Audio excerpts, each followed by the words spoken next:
Welcome to Coffee and the Bull. Hey guys, welcome to Coffee and the Bull. It's going to be Mike and John. I want to say thank y'all for taking a moment out of your day. Before we get too far into this and tell you what we're going to be talking about today, Sir John has a message for everybody. I do, and this has actually been something that's brought up a couple of times.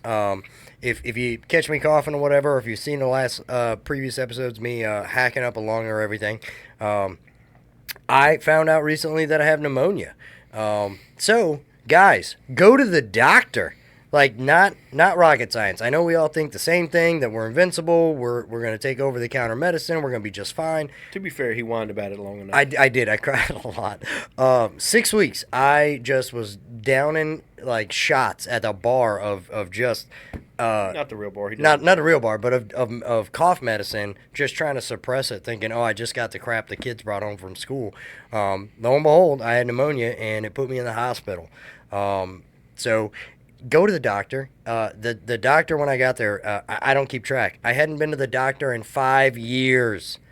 Go to the doctor, guys. Stop playing with your health. Because when you're laying in a hospital bed struggling to breathe, thinking to yourself, this is the end, and my kids are going to grow up without dad, go to the doctor. It's not that hard.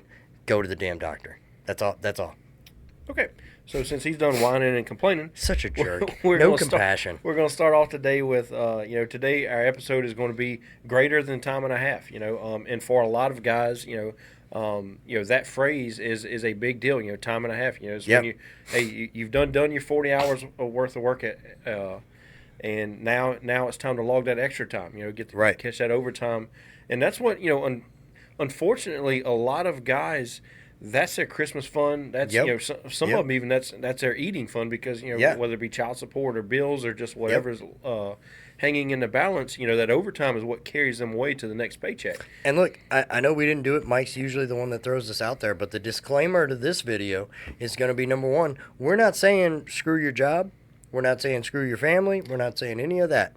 We're simply saying that when you put in that extra effort at work, you got to remember to have a balance and put in that extra effort at home. Right. Time and a half at work is worth time and a half at home. So find that balance, that if you're putting time and a half in at work, you need to put time and a half in at home.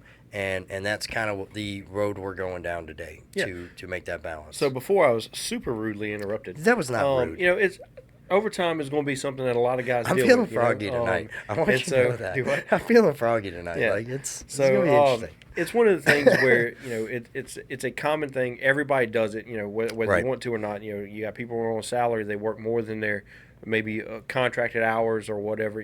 Hourly workers are always doing it. I think every job I've ever had has had some form of on-call list or mandatory overtime at certain peak seasons, things like that. Holidays and whatnot. And there's two. We're going to approach this from several different angles. And unfortunately, we're not on one team or the other.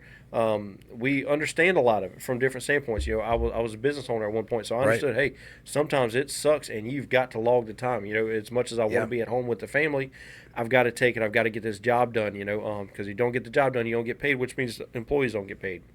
Yep. And on the supervisor side of it, we understand that need for the accomplishment of the task or the mission or whatever. So we understand where the supervisor comes from with the, hey, look, I need every Tom, Dick, and Sally here at work because if I don't get this done, my boss is mad. And if my boss is mad, we all know that shit rolls downhill. Right. And it could be we're all working Saturday now. Right. And so what you run into is you have a lot of guys who they log day after day after day after day. Especially in South Louisiana, a lot of guys work in the plants and the refineries, and it's not uncommon for them to work 6 12-hour shifts in a week, easy, or more. And I know whenever I was doing some boiler making work, that's what we were doing is we would chase small turnarounds. And you would easily 10, 15, 12-hour shifts in a row.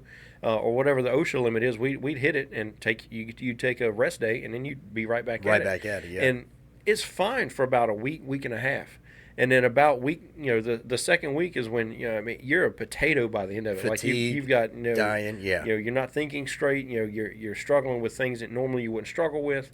Whether it be pulling measurements or on what materials you get all the way to where you need to be and you forgot a tool, so you got to come back down off the scaffolding and go, and so it slows everything down. But because your mental game's not there. Right, your mental game's not there, and we all when you've done it, you talk to other guys who've done it. They're like, oh yeah, you're going to be tired, this and that, but yet we still do it. Right. And the issue is we're chasing that overtime, and sometimes it's not mandatory. Sometimes hey, you're not being called in. You're not behind on your bills and things like that. It's just hey, you're choosing to do it because it's like chasing paper or hitting the grind or whatever it is. That's like what we talked about earlier. And okay, that time was rude. I kind of cut you off. Every time. I had a job working for this company. I worked there almost 3 years, and we talked about it. There was one point I worked for 3 straight months, 12-hour shifts every day. At the end of that year, that's right. Pour your coffee. Yeah, At the end of that year, I had worked more overtime as an individual than anyone else in that entire company, and I went to the supervisor and was like, hey. I have shown you that I'm dedicated. I'm here. I've sacrificed countless hours to provide and accomplish our mission. I'm looking at hopefully a pay raise or maybe move to a different task area, or even just a promotion in pay rate. You know, and I was basically told that I wasn't valuable enough, and that was my realization that I have just poured a year's worth of heart and soul into not just being present, but actually productive in my presence. I'm not just coming in, collecting my paycheck, and going home. And I just got spit in the face. And that drove me to leave that company and go to another company because I felt like I wasn't appreciated. And so that's kind of where we're at in this struggle is some of us do it because we're trying to show that we're dedicated to the job and we're trying to be the best employee that we can be. We want to be here. We're loyal. And some of us do it like you were just talking about, chasing the paper because you don't need it. You're trying to build the dollars in the bank account. Right. And get yourself in a better standpoint. It's a valuable goal, but what you run into is you're sacrificing your home life. Exactly. And there's it's unfortunately a dad's worth is valued in the sacrifice. It's nothing is ever not a sacrifice. Either you're going to stay at home and you're not getting the money to go in the bank account, so you got to figure that out, or you go to work to put the money in the bank account and you're sacrificing time at home. Right. There is no in between. And look, the downfall of that, and we've discussed it before as far as our dads and presents and things like that. And I don't mean like Christmas present. I mean their presence in your life. And it made me think about earlier that the greatest moment that I have now as a dad and understanding was my dad only made it to one baseball game my entire high school professional career, however you word that nowadays. But I know that he took off work early just to make it there. Right. But in reality, as a kid, I didn't want to really put everything into the sport because Dad's not coming. He doesn't care. I don't care. Right. Not bagging my dad. I love that man to death, and I know why he worked as hard as he did and why he worked as much as he did. But that's what we're talking about is you're putting in that sacrifice of time and a half at work. You're not putting that time and a half in with your kid and showing him that work's not the most important thing to me. The work is just to feed you, clothe you, put this roof over your head, and ask any man, especially older men, ask them, what was your primary function as a dad or role in your home? They were a provider. Right, I provide. I put and my dad used to say it to me growing up all the time. You got food in your belly, you got clothes on your back, you got a roof over your head, I've done my job. Right. That's not our job. That's the realization that we have got to start having is that's not your job. That's a part of your job. That's tasks that you have. Your job is to be there for that child in more ways than just the bank account. Right. And that's a stressor that I can't put enough in this is Mike and I both have worked time and a half at jobs trying to bring in that paper to make home life more comfortable because we believed we could get to a point that we could sit back and relax a little bit. We've got enough in the bank to cover bills and we can do a little extra. And the reality is I can't think of one time that something didn't happen, say, selling a house or selling a vehicle or, got a bang up job that was easier than we thought it would be. So we got paid more because we thought it was, whatever that case was, and we got those extra funds. Not one time in my life, and at 39 years old, at no point in my life outside of those extenuating circumstances can I say that work provided me enough to sit down and be comfortable. And I sacrifice so much with. You talk about when you say work didn't provide enough for you to be comfortable. You talk about in your normal pay, or are you talking about with, Yeah, normal pay. Like okay. going. Right, you had to in- do some type of Right, extra. had to do right. the extra to get the bills paid, and I'll be fair, I've lived paycheck to paycheck before. Even in the military, that was not enough money Right. to just survive on. It was enough to have my bad habit of smoking or Red Bulls Mm-hmm. or whatever.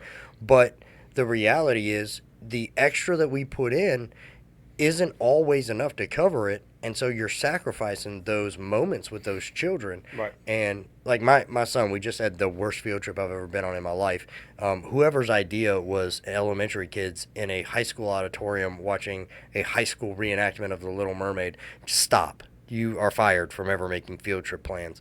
But the fact that I showed up, that's all that kid cared about. Right. He didn't care. We could have been, I don't know anything worse than that, honestly. I can tell you. So it just so happens a couple episodes back, Right. we were complaining about having to go to a pumpkin patch. Right. So this past Friday, the weather canceled my son's field trip to the local pumpkin patch. Right. And they're moving it to Monday. So originally Brittany was After going to go. Halloween. So now I get to go. Now I'm going to a pumpkin patch on Monday morning, and I'm like, oh my gosh, I don't want to go, man. Why are you still But- going? Halloween's but over. They're trying to get something for the kids, so it's like, I get it, but it's one of the things where I'm not going to like it at all. No, like I no. know I'm not, especially it's just I think God's got a sense of humor where he's Right, like, hey, right. I heard your I heard you. episode. I watched. and I watched. and you're going to go to a pumpkin patch this year, Mike. So, but no, it's being present in their life is what makes it, or in what they've got going on, because they're excited Yeah. about. You remember when you were a kid, you were excited about field trips and the Right. baseball games and everything else. And you didn't care that, hey, Dad had extra $100 in the bank account Right. to go buy something, something or whatever. And so, And they don't understand when you're at the grocery store and they're like, "Daddy, can we get candy? Daddy, can we?" And you're like, Right. "No." right, Like, I'm trying to make the electric bill. What Right, are you talking right. about? No, and I'm right there with you. Like it's the moment, and we don't think about it now as adults. But so growing up, my dad, he's a veteran. But when I was growing up in the world, because he got out when I was fairly young, he became a long haul truck driver and eventually settled as a trash man. That was his stick, and he makes banging money being the trash man. Trashman out there, hey, kudos to you, because I couldn't do what you do. But I remember as a young kid going to school, and of the few occasions my dad would show up, that's the happiest, proudest moment as a kid when Right. Daddy walks in that door. And, my father, he's, in my eyes, a 6'9", 380-pound man that the world couldn't crush if they tried. Obviously he's probably not that big. But that was my power move as a kid. Mm-hmm. Like, no, my dad could beat up your dad. Do you see the size of this dude? And I know that when I show up for my son, that's he's like, no, this is my daddy. My daddy's a police. My daddy, look at him. He's scary. Right. He's I don't awesome. think the profession matters to the kid. It They're doesn't. just- It they're does just not excited. at all. Because I remember whenever I was doing construction, my son loved, playing with the excavator, playing with Oh, the yeah, skid the steer. excavator. That's all that kid ever talked everything, about. He enjoyed. He'd be right up there in the cab with me doing Right. whatever we were doing, and he didn't care what it is. Now he's excited. It's Right. because he's. I think they see the fulfillment that you've got in your job. When Right. you come home and you're like, because you're always excited about your job. That's just how Yeah, it is. yeah. Even if you hate it, there's still Well, something I you remember talk about. my first job out of high school, I installed sprinkler systems in people, like irrigation systems In in people's Louisiana? yards in Louisiana. Believe it or not, well, you got these subdivisions, and you're going to Right, spend right. 20-30 grand on sod. Right. You want You want want to it take to care grow of it. right, So, yeah. So I would go and I'd install those, and it turned into, man, every time we'd walk into a restaurant or a store or whatever, like I'm pointing out all the things wrong with that sprinkler Right, system, right. as if she cares. Yeah. She does. She's like, whatever. It's a pipe in the ground. Come on, Right, man, water comes right. out of it. But it's no matter what the job task is, you always take pride in your work. Yeah. Every guy is, in his own mind, is the perfect. He's a perfect example yeah, of how that yeah. job should be done. This You job know? would fail without me. Right. Yeah. And so it causes a driving force for us to go make that overtime, and because hey, we want the job to look good, or the completed project needs, Right. it needs to be finished up. And so you got all these guys who they'll go log day after day after day after day after overtime of overtime. And what it forms is, if we can dive into this aspect of it just a little bit, and then we'll circle back around, is it forms that idea of, the work hard, play hard, or your weekend warrior type things where, hey, I worked all day, all week long, worked hard, you left everything on the grindstone. We get you're tired. Well, what happens is you're like, hey, let's go, spend all weekend, out on the lake or whatever. So you go buy a boat. Well, you bought a boat, but you forgot your truck's not big enough to haul the boat, so you got to go get in a bigger truck, and then you got to get, or your camper, and so you get all these guys who go get all these toys, whether it be four wheelers or side by sides, and they all serve a purpose. Don't get me wrong, right? I'm not faulting anybody for having a boat or having a camper. I've had a camper, I've had side by sides, I've got four wheeler, or I had four wheeler, so I get that lifestyle, but especially in today's world. Our grandparents didn't have all that, and the reason they didn't have all that is because they never bought anything that they couldn't afford. Exactly, and it was all done on cash. If I didn't have cash, I didn't need it. Right, and so what you run into now is, you don't look at, hey, that truck is going to cost $65,000. Hey, well, what's the note on it going to be? Right, insurance and everything else that's going to tack on. Everything gets financed, and so you get all these guys who now. Hey, you started off where you're making overtime to make a little extra, and so, hey, let me go have some enjoyment in life, and you went and bought all these toys. Well, all these toys come with their own bills and their own maintenance. Congratulations, you spent $40,000 on a boat, but when something breaks on it, and I know if you've never owned a boat, they never break. But if you own a boat, they always break. Right. And it's you become very familiar with how to fix it. And not everybody's got a, hey John, my side by side doesn't work. Can you come hit this with a hammer? Right. Where do I hit it with a hammer? But it's one of the things where all these toys break. I remember me and my wife bought a camper, and we didn't buy it as a recreational thing. We bought it. Right. We were going to live in it for a little while our house was selling, so we didn't have to constantly get in there, take clean the dogs it, in and out, doing all that. We set it, stage it, and be done. And I remember, man, we were living in this camper, and it was storming outside. And the wonderful thing about being in a camper, and when it's storming outside, is it's not storming inside the house. Right. Well, the issue with my wife, because I don't know if she's ADD or maybe some other mental illness going on. I did something not else say going that you on. had a mental illness. But no, she knows. So she sees a spot that looks like it might be soft. Right. On the back wall of this camper, right? And most people would say, hey, it's thunderstorming. Let's leave it alone, because obviously if water's coming inside, there's something going on. No. She takes her whole hand and just pushes a hole through this wall. And on top of, one, it's a camper wall. They're not made for you to go. I just pictured you going. Look, whatever you picture is so much nicer than what happened in that camper. I'm letting you know now. And it was just one of the things where... Granted, it was a rotted spot. We bought a used camper. It was a rotted spot. It wasn't anything that we knew obviously before we moved into it.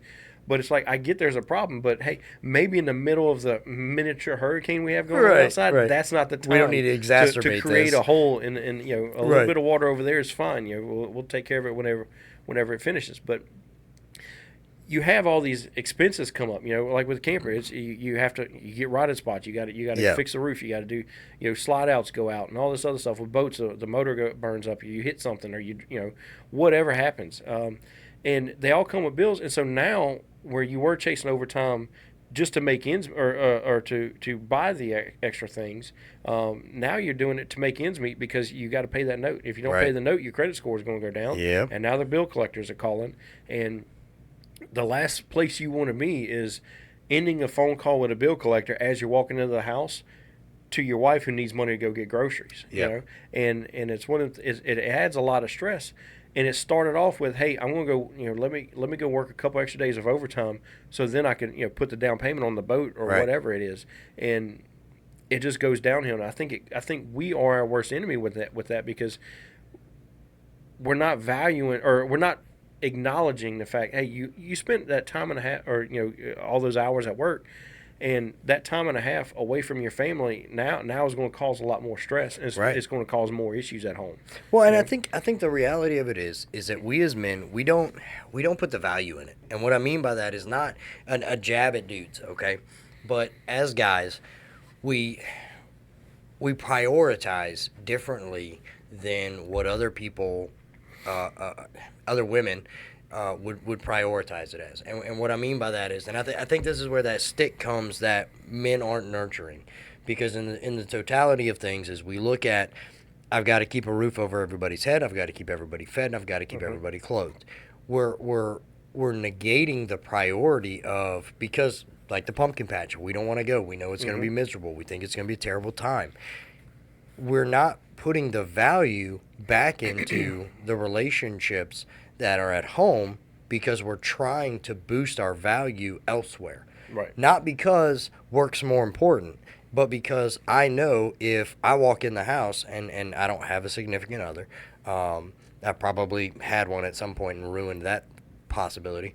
But if you put that pedestal of work and you get work up here, you feel like you're going to be able to walk in one day and be like, hey, baby, I got $100,000 in the bank. Let's pay all these bills up for 6 months and let's relax. And the reality of it is, we're never looking at, until somebody slaps you in the face, you're never looking at what you're losing by trying to gain somewhere else. Right. And I say this respectfully to every employment, business, company, everything. You're replaceable. There's no way to word that. And any boss, any manager, any supervisor will tell you, you are replaceable. You die today, 2 weeks from now, there's somebody in your spot. 48 hours from now, your job is listed online. It's not a jab at the company. They've got to continue on. Right. You're gone. It doesn't matter. But when you're in your mid-30s to 40s, your wife has said, I don't even know who you are anymore. I want a divorce. Your kids are going, Daddy, who's Daddy? Is that the guy that sends Mommy a paycheck every month? Your home life is just shot. So now all you have is work. So now you've just gone headfirst into work because you're like, well, I've lost the wife, I've lost the kids, and you've got a couple of different avenues you can go down. You either end up as the 50, 60-year-old man living in a shotgun shack with 2 chihuahuas and hoping you can buy a used vehicle because you got child support arrears from God knows how long because you never had the ability to pay it because child support's a robbery in itself. I think the worst part of that scenario you just explained was the chihuahuas. Yeah, I'll never own one of those. I hate those dogs. Worst dog ever. Agreed. I think it's an oversized cat. But then you have the other side of that where the guy goes, oh, freedom. I don't have an old lady at home. I don't have to worry about these kids all the time. So I'm gonna go buy the boat. I'm gonna go buy the fast car, the nice truck, or the whatever. And you get yourself down another rabbit hole where it's like, I've just gone stupid. So now I've got to work even more and lose out even more, which is where the importance of the conversation comes from. Where you know, and I know we've had that talk with you and Brittany, where you sat down thinking this is going to be an end-all, be-all conversation, and realized afterwards that she had a lot more empathy for you in your circumstances to understand where you're coming from. And I've got to give her credit. I really do, because I've been there for 2 different styles of conversations that the two of you have had. Granted, one of them is when we were dying trying to put a roof up in the middle of July of all your terrible ideas. And he's frustrated, he's hot, he's tired, he's angry, and I don't remember what sparked it. But there was a lash out where it was real awkward for me, but I was just like, man, I'm just going to keep working. It doesn't sound like me. 100%. But his wife's response was, I mean, they were tit for tat. It was even. But when we came off that roof and he cooled down and he got some cool water in his belly, their tone was different. It was, babe, where you want to go to lunch? And so I've also been a part of the other side of the conversations where you guys were having a very serious conversation. And she has, even though I love her to death and she has a little bit of a scatterbrain sometimes, their conversation, you and Brittany's conversations are more emotionally inept than a lot of people actually understand. And honestly, I think that's why you guys have lasted so long, is that sometimes you shut up long enough to listen to her.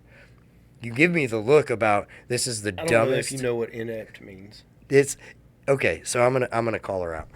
So she had that idea for the kitchen, and we were standing in my kitchen as she was describing like what she wanted to do for the kitchen. And I know the face you were giving me was, this is the stupidest idea, but we're gonna do it. We're going to do it because this is her idea and this is what she wants, and I'm going to do what's going to make her happy, so that when it's all done, if it sucks, I can be like, told you that was stupid. But if it looks great, I can be like, that was a good idea, babe. I'm really glad I had it, because that's who you are. Right. But that's the that's the stick we're getting at is in everything we're getting at, communication is key, but in the same breath that you got to have the conversations where you're lacking when you're putting so much value into work, you're not putting value into home. Take a break and go have a conversation with your spouse, whether you're the male or female, whoever's working the most, whoever's doing this, providing and all this extra overtime, because this is not just men only. Granted, we come from a male perspective, but stop for a moment. Before your boss goes, hey, I need 2 for overtime this weekend, stop. Call your wife. Call your husband. Hey, you got a minute? This is what's going on. I think if I do this, that'll put us X amount of dollars over on the paycheck. Maybe we can get caught up on something, or maybe we can have a little extra, go out to dinner. Let them tell you if that's worth your time. Right. Let them have a say in your time, because a lot of people don't understand that relationships nowadays, not even nowadays, relationships have always and should always be a balance of our time. This whole new mentality that society has brought on, that I'm going to get in this relationship, but I don't have to be an equal part, or I want to be an individual still, or I want to be able to go out and do X, Y, and Z. You're killing your relationship, Right? because you're not.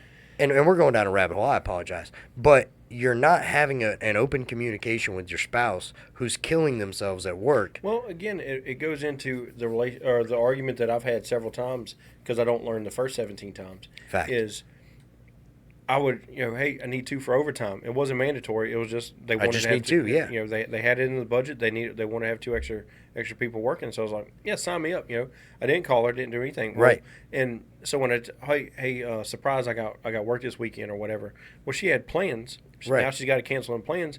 And my thing was, well, yeah, but that's going to be an extra, couple $100 that be in the bank account. And she didn't care about that, because Right. hey, they were barely getting paid, but they were getting paid. Right.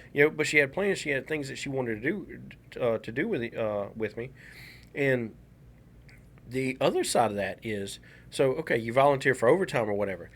Whoever keeps notifying the IRS that I work overtime, I hope they get 3 flat tires, like just All 3. one good All 3. tire that stays Yeah. good, just That as way a insurance middle doesn't finger. cover it. Right. Yeah.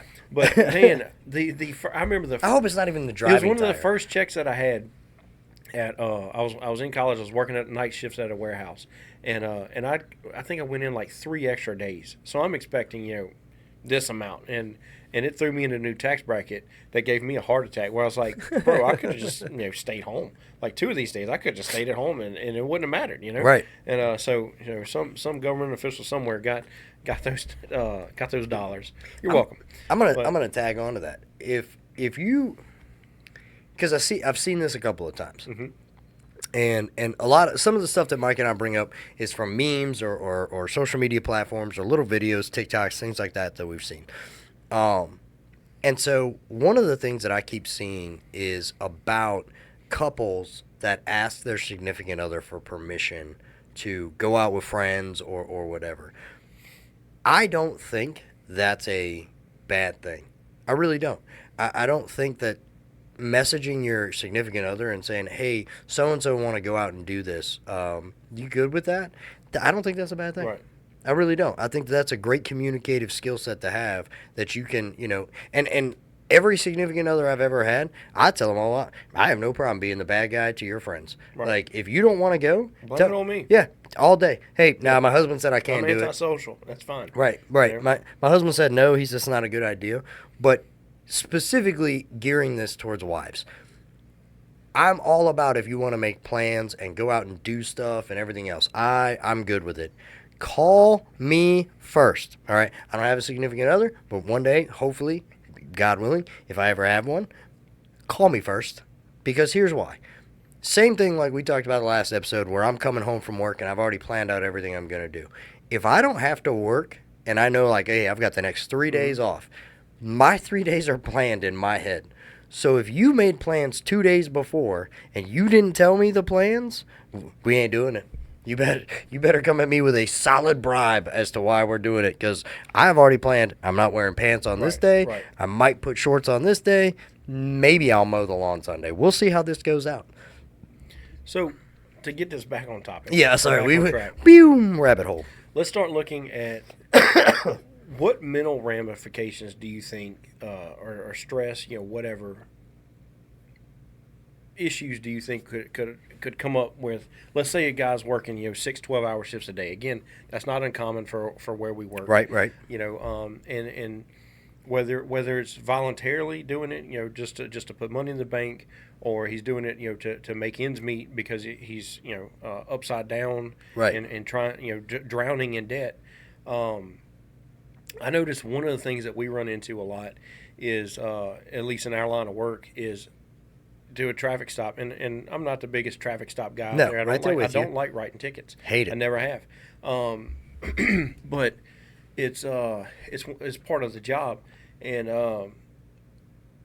I'll catch myself a lot of times. I'll see somebody, hey, they're doing 20 or 25, 30 miles an hour over the speed limit. Right. And that'll get the hairs poking up. They might have rolled through a stop sign or something like that.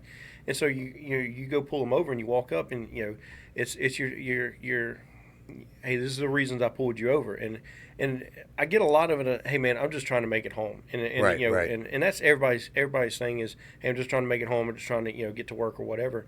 And I notice I'll look in the whether it's late. Typically we work nights, so we catch people coming home from work, not going in, and it'll be a guy covered in dirt and grime and mud and mildew, plant uniform on, just absolutely just like you could smell him from the back of the car because he's been sweating all day, and that's one aspect of it where you're like, all right, obviously he's been working.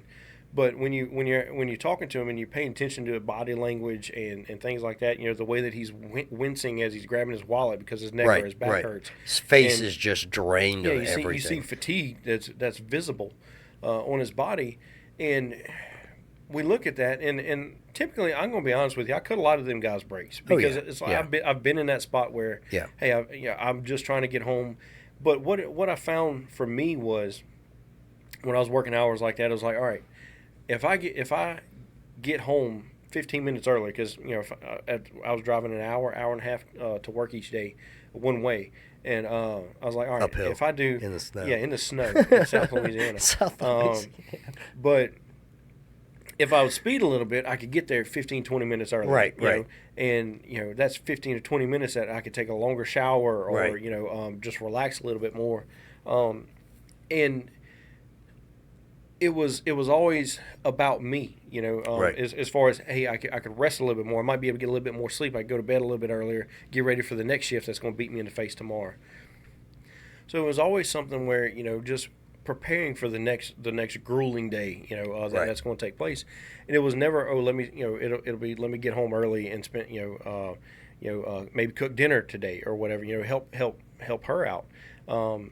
But what I found was it never really made a difference, and it caused me to, one, you drive more erratically, you're not being as safe, but also you're not getting into the science of fatigue and everything else, reactionary speeds and all this other stuff.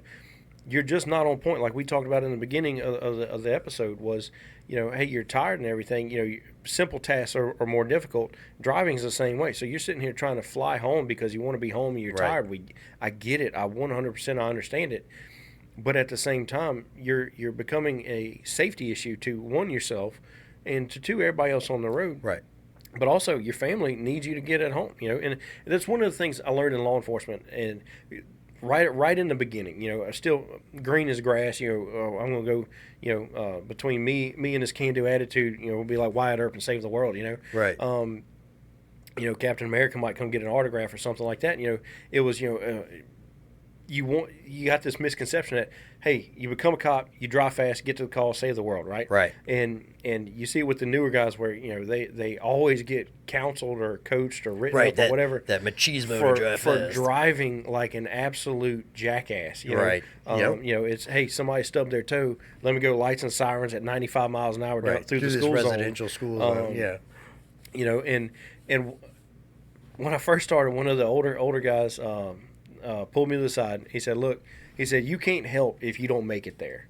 You can have all the good intentions in the world, And if you don't make it to the scene, you can't do anything to help, And that is the exact same in home life, where if you don't make it home, you can't help. You can have all the great intentions. Hey, I'm trying to get a better house, trying to get a better car, Right. trying to put the kids in a better school, trying to do all this stuff But for it the ain't worth family. nothing if you don't make it. But if you don't make it home, it's not worth it. And that's the other side of that is it's not just physically. You got to make Right. it home mentally, and that's where we lose it, because we get so focused on everything else. I got this going on this project going on at work, and all this other stuff. So when you are at home, again, you're just planning for the next grueling day. That's Right. going to beat you in the face the next day. That you're not sitting there and actually being present, and so you're Right. not at home anymore. And that's kind of a couple caveats I want to touch on is those of you that know us, you know that Mike and I are in law enforcement, and that's not what we hang our hats on. That's not the premise of who we are. But this is an excellent example of how that career choice actually benefits us in this topic, in this conversation, because a lot of people don't really understand that as law enforcement officers, we are human, and we recognize and we can sympathize with the people in some of these circumstances where, again, we hate writing tickets because most of us have to go to court on our days off and stuff like that. And we're not trying to go down that rabbit hole or anything like that, or tell you how to get out of a ticket or anything like that. That's not who we are. But we recognize that danger that you put yourself in Right. by overworking yourself and getting to a point, because we've been there, we've done it. We have done the traffic stop at 2-3 o'clock in the morning. You got the plant worker that you just know, and we empathize with it all day because we've been there, we've done that. We've been that hard-headed employer or employee that's trying to make all the ends meet and be better for our families and more suitable for them. And so as a small caveat, probably one of the only ones we'll ever do, can't say the only one, but one of, guys, take a break and don't tax yourself to the point that you've got to see us at 2:30 in the morning to tell you, hey, you're tired. Right. You know you're tired because you're living it day to day. You're not paying attention. You're running stop signs. Or you're speeding. You're doing whatever to get home, and that's why we kind of want to bring in the other aspects of it as far as your mental health, because it's not just physical fatigue. It's not just I'm ragged and I'm tired, and I I can tell you from a personal experience, and actually Mike was involved in it. I was seeing a young lady from out of state. Been in love with this girl since I was 10 years old, and she had planned out this elaborate trip to come from where she was at to where we are here in Louisiana and surprise me. And Mike and his wife, they had gone to pick her up at the airport, and I'm not a snitch. So I had no idea that they were coming. I didn't know that they were going to, surprise me or anything else.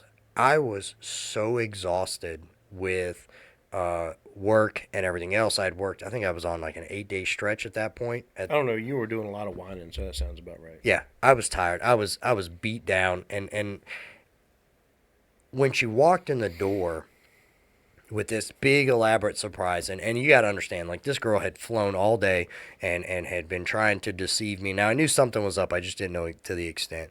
But she was just trying to surprise me with this visit, and when I tell you I royally screwed up that surprise, because here she walks in the door and I'm so exhausted, I can't even pretend to be happy that she's there, because it's like I just want to go to bed. I don't want, like I can bypass the fact that, I know now that I've got to stay up a little bit later because you've just flown all day to surprise me. But to her, I screwed up because she did this big elaborate thing, and my expression and the way that I went about it was, awesome, can we go to bed now? Like, just let me just shoot you in the foot. And I ruined an entire weekend with this person that I can honestly say is the one person that I should never have ruined that with, because, like I said, chasing this girl since I was 10. But it's because I put myself in a position that work was more important than my home life and my family and the things that mattered to me. And we as guys, we've got to ring it back in and get yourself into a position where you're comfortable telling your boss, I can't do this. Right. Like, hey, I will come in and I'll give you an extra day next week or at this time or whatever. But and not talking about on calls, okay? I'm talking about when they're like, hey, we need 2 for overtime or whatever. Right. Not talking about the mandatory or hey, right. We're not talking about all that. hands on deck type thing. Right. We're talking about the just volunteering and taxing yourself that you've got to get comfortable with your supervisors, your bosses, your managers, and these people, so that you can say to them, when they're like, hey, I need 2 for overtime, and they look at you because you're usually the guy who's like, put me in, coach. You can look at them like, I can't do it. Right. And that doesn't just come with that overtime. Sometimes you've got to look at your boss and like, hey, look, I'm not trying to shorthand you. I'm not trying to do anybody dirty or make somebody else have to cover for me. But look, my kid's got this game. That's, I got to be there. Or, hey, I've tried to cover this. I can't get it covered. You've got to make it a normal thing to have conversations with the people who are in control of the schedule so that you can take a mental health day. That is not a weak thing. I'm going to tell y'all right now, the person that came out and said if a guy needs a day off to get his mind right, that's just a weak individual. That dude was an idiot. Right. Because you got to. Well, I'll say this I used to be an employer. I used to have some people working for me. Same. And, it was it was a small company, so I was able to kind of get to know everybody, the guys that were working for me, and kind of pay attention, what's going on at home and things like that. So it's kind of invested in their life within reason, But what I found was, the first series of waves of employees that I hired is they weren't all winners. They can't all be bangers, What I found, man, is sometimes this is going to be a disclaimer for every boss out there. I've got you, boo. If you can't make it to work, just say you can't make it to work. Right. We don't need it. You don't need an excuse. You don't have to go kill your grandma. And for those of you who don't understand that expression, he doesn't actually mean kill your grandma. Don't actually mean go murder your Please grandma. don't kill grandma. Or now. Oh, I'm sorry. Now we got to bleep murder out twice now. Screw it. We'll just run with it. See what happens. We're not saying go do that. What I'm saying is, in college we always had a professor explain this concept to us. He said if you can't make the deadline or you can't make the task, don't make up an excuse. He said his thing was don't go kill your grandma. You don't have to have a funeral or any of this other stuff. Just say, hey, I didn't make it. Go ahead and accept it. That being said, weird things happen in life. But I had this one guy. It was typically about every Monday. It just so happened every single Monday. Like right. The wires got chewed in his transmission of his truck. Right. So it was. It's funny is that nobody ever thinks that the boss catches on. Like you think you're so slick doing it. It was always like the weirdest thing. Like he had COVID Sunday night, but come Tuesday morning he was going to be good. I'm like, that's not how that disease works. Right. I don't think you're paying attention. And so it was always weird things like that where I'm like, dude, I know you're lying to me. I know that it's just because you went partying this weekend. Right. And Sunday you were still not feeling it. So Monday you're out. I get it. Not happy about it. And we're going to address it in the future, but just stop making up all the excuses. But I feel like if you could take and have a relationship with your supervisor, a professional one, where you just go when you see your boss, hey, what's up, boss? And talk to him for a minute. I'm not condoning brown nosing. Do not be that guy. No. If you are that guy, stop being that guy. Because everybody knows you're that guy. Right? Everybody, you're not fooling anybody. Nobody. But it's one of them things where if you could, hey, how's it going or whatever, and you just have 5 minutes, have a conversation with them, let them know what's going on in your life, ask them what's going on in theirs. I promise you, your boss is more stressed out than you. Oh yeah, I guarantee you. That's why he's bald. And all we're telling you to do is just normalize to the point that the boss knows every day. Mike's gonna come up to me and Mike's gonna go, hey boss, how you been? How was the family this weekend? How was whatever? What you got going on?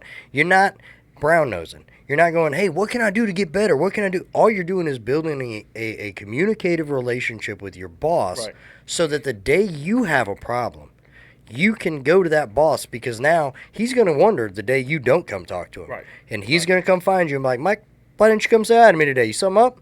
He's going to know. Right. And that's your opportunity to be like, look, this is where I'm at. Either A, I need a mental health day. B, I'm stressed out of finances. You know, hey, wife's nagging me about working too much.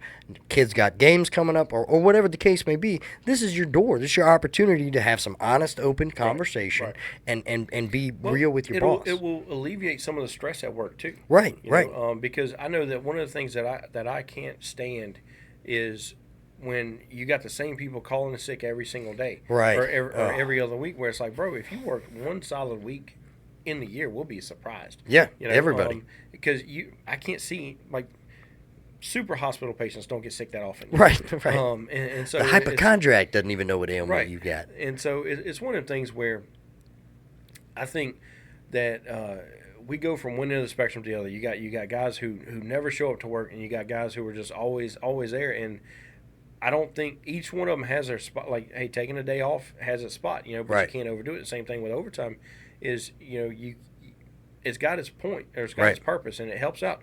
I know there have been weeks and there have been bills that would not have been able to pay had I not worked overtime. Right. So I'm telling you, I understand it, but at the same time, you don't get those days back. Right. And you know, for me, it was I was working out of town.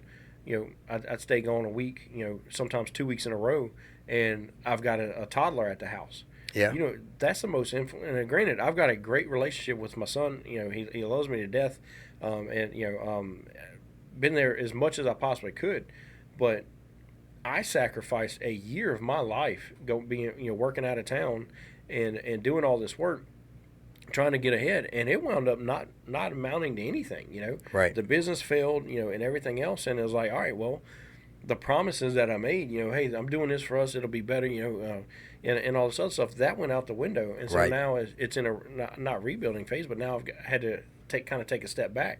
And what you don't realize is, as you're logging all that overtime, and you know, you're spending all that time, oh, I'm sacrificing, but you've got great ideals or ideas, and your intentions are pure. Life is going to happen too. Exactly. You know, the unexpected. right? And so you gotta understand that, hey, there's a lot that you can't control, and if you don't realize that, then you'll suck yourself into something that you won't be able to recover from. Right. And that's why we see, you know, we got a lot of friends who, you know, they were doing great, and then they just go off the deep end because the stress amounts to too much. You know, you're trying to pay your bills and everything, and when the overtime gets cut short because a certain person is in a presidential office or whatever, or hey, you can't make your bills because, hey, the bread costs, you know, 3 times what it did, Right. you know, Right. or whatever. There's so much going on that you can't control that. You got to be able to take that moment and say, hey, I've got to stop this. I can't keep doing this. You know, Right. maybe that brand new truck isn't worth it. Right. You know, slap a little oil in the other one and keep on going. You know? Right. Um, And that's, you know, and we talk about it, and it kind of dials back into like my whole bout with pneumonia. I worked at one company, like I said, a little over 3 years, and took one sick day, you know, Right. in 3 years, and I was bad. I ended up having COVID, and it really didn't affect me, but I wasn't 100%.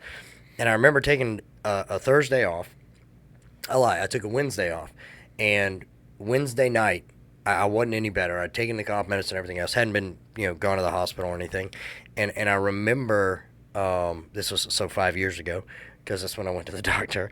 I remember that Wednesday night messaging the boss and being like, hey, man, I'm still not 100%. And the response I got was, have a doctor's note and send me a Right. picture of it, or I'll see your ass at work tomorrow. right. And I was like, are you kidding me? 3 years. I've never taken a day off that I wasn't told to take off. And the one time in my career that I'm telling you 2 days in a row, like, I'm not good, and you're telling me doctor's note or be at work or don't have a job. Right. So, of course, you know, show up, and other supervisors who, thank God, were higher up than that one, was like, hey, go to the hospital right now.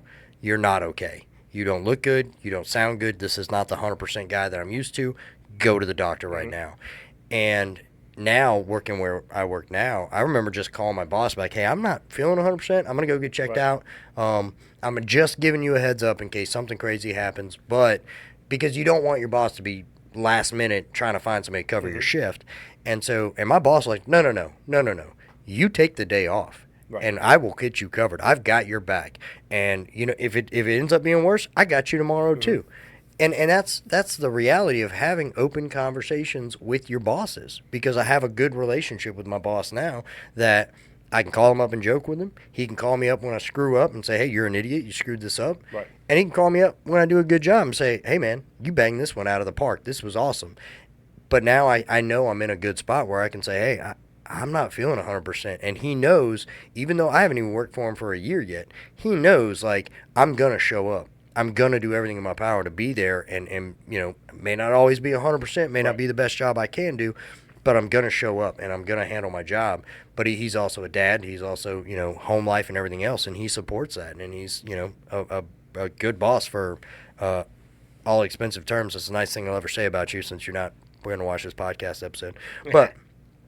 But it's the difference in knowing where you're valued at. Right. And it's the same thing with relationships. If you're not getting the value at home with a significant other, it's time for a new, evaluation of where you're at. Same thing with your job. If you can't build a good relationship with your boss to the point that you can look at that guy or girl and say, I got to take a day. I got to take a day to myself, or I got to take a day to the family. It's time to reevaluate how you're doing things. Well, I think it's a fair, like you mentioned value. Every guy that I've ever talked to about it, has always said, hey, a little compliment would be nice every now and then. Right. Like we always don't mind receiving value, or not at all. attention, Yeah. or things like that, and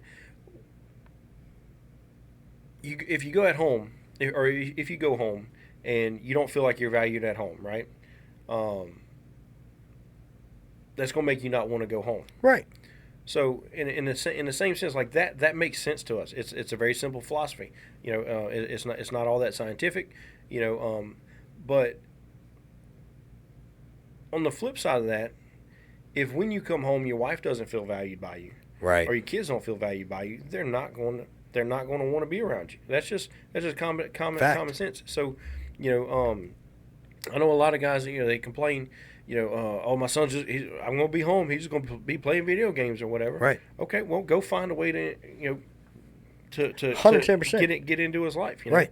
And it's not hard to pick up a video game controller and Right. share interests with your child. And at the same time, like I did with my son today, it was, hey, man, we have stuff around this house we've got to get done. Right. So today, it's not just you're going to follow daddy around and pick up all the trash or pick this up or whatever. It's, hey, we're going to use this Sawzall. Get over here. I'm going to show you how this Sawzall works. Number one, I'm going to show you how it's going to kick back. I'm going to show you how, you got to use it correctly. Here's a machete. He's 8 years old. All right, don't come at me, Facebook. He's 8. Here's a machete. Number one, let's go over some safety rules. I'm going to take the time out of my day. Don't hit your leg. Right. Don't hit your sister. I'm going to show him how to use these things and take time to get him to a point that when he's a dad, he can take his son outside or his daughter outside, and he can show them the things I'm showing them. But we have to share that investment. You have to realize as dads, we have got to stop looking at them as just children. You've got to start treating them like one day, God willing, they're going to be adults and they're going to be dads, or your child is going to grow up like we have in that thought process that daddy's got to work. Daddy can't do this. Daddy can't be that. Daddy can't tell you he's having a hard time, or daddy doesn't want to live anymore, or daddy doesn't want to do whatever anymore because life sucks. We've got to normalize these conversations. And if you guys have not picked up on it yet by episode, I think we're on 15 or 16 now. We're up there somewhere. If we're definitely in season 2. 17. We're definitely in season 2. Just heads up. If you haven't picked up on it by now, we are telling you, normalize conversation.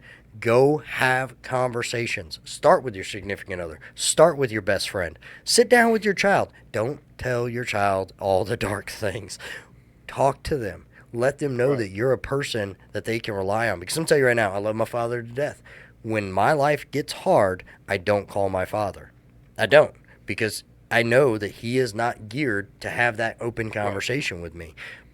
But we've got to Start to normalize it. You want your kids to come talk to you? Go talk to your kids. Mm-hmm. Start coming up to them. Start approaching them on some things that happen in life. Let them know, like, hey, I tell my little girl this all the time because she's 6 years old, and sometimes it's too much for her, and she's going to just stop and cry. And we sit down and we go, look, I get it. Sometimes you got to cry. I've been there. Sometimes I sit down and cry. Right. I don't cry. Sometimes see, I did it unconsciously. I just did that. I tell my daughter, there are going to be times in your life that Daddy's not going to be there to help you. I'm coming, but I'm not there to help you right then and there when it's happening. Bubba's not going to be there to help you right then and there when it's happening. You got to put your big girl pants on. You got to handle business. Right. But when it's done, then it's time to go sit down, and you can cry about it then. But crying about it in the moment is not going to get it done. Right. And this is the task that we as fathers have got to step into that role to normalize these conversations, because when it's so far down the dark road and you've lost everything, or you feel like you're losing everything, and you're starting to look at the wrong end of your side piece, and I don't mean ladies, and you're thinking about it's time to check out, it's too late to have the conversation. Right. So we've got to start doing it now, and we've got to start finding that person, that confidant that we can put our faith in and say, I need help. Do you got a minute? Can we normalize a conversation where I don't feel judged at the end of this, and I feel like I'm heard, even if it's just that brief? Because I'm telling you, if you have never done it, try it. The weight that comes off of you when you can get all of it out, it's uncomparable, and you will feel a whole new light on life when you're done with that conversation. I'm not saying it fixes everything, but it'll put you in a different frame of mind to go through your day to day. And you can do that with your boss to a degree. You can do that with your significant other, and I'm just going to say, this may sound ugly, it may sound crass. If you sit down with your significant other and you say, look, I'm struggling and this is where I'm at, and I'm not making headway, and I really feel like I'm drowning and I'm never going to come up from this, and I'm at the end of my rope, and that significant other doesn't take that conversation to heart and with seriousness, and no backlash, no judgment, no 6 months later, do you remember when you were a weak little girl? Right. You're in the wrong relationship. Right. And it's time to walk away from that. But also, don't catch them off guard with it. Be smart about it. Get yourself in a frame of mind to have the conversation. Don't do it when she walks in the door. Yeah. Don't. If you talk about, hey, what do you want to have for dinner? Well, I'm thinking about. Right. Yeah, that's not going to be the win. Right. But guys, didn't mean to go dark there. I apologize. Guys, we want to say thank y'all for taking a moment and watching these episodes.